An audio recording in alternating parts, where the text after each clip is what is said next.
That is the opening bell on Wall Street. AT&T gets the honor today in celebration of the 150th anniversary of the very first phone call, which was made by Alexander Graham Bell.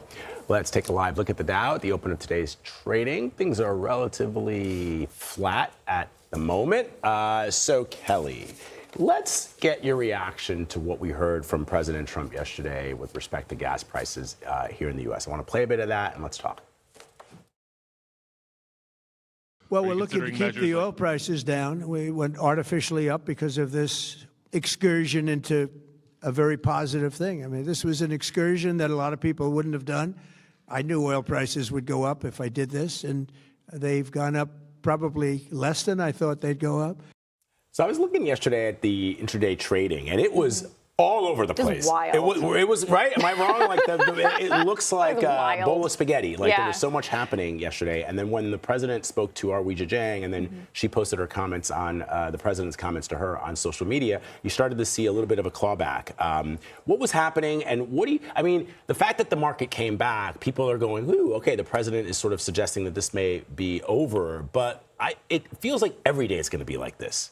Well, go back to all of the back and forth with the tariffs, right? Yes, sometimes yes, sometimes no, right. and we saw similar uncertainty. I do want to add a new title to Weija. She's a White House correspondent, but she's also markets whisperer in my mind because her tweets or her post really did comment. Here's what's happening: the president in that particular soundbite said that this is an artificial thing.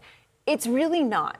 Oil supply is constricted right now. You have Iraq, the UAE, Kuwait, all saying that they are halting production because they don't have more storage for the barrels of oil that are not going through the Strait of Hormuz right now. So it really isn't an artificial thing. I sort of am disassociating what's happening with the markets. I'm more focused on the price of oil because that's really where you're also seeing wild swings, but that's what's ultimately going to drive gas prices, inflation, and ultimately the market's down the line. So this morning on CBS Mornings, you did a really great breakdown of what happens and how oil moves through the Strait of Hormuz. The president is suggesting that the United States take over the Strait of Hormuz. I mean, it's not, I guess technically he could have warships and, and military personnel in the area to help guide ships through that very narrow strait. But how feasible is that? And to your point, what does it really do for the price of oil here or the price of gas here as oil continues to go up?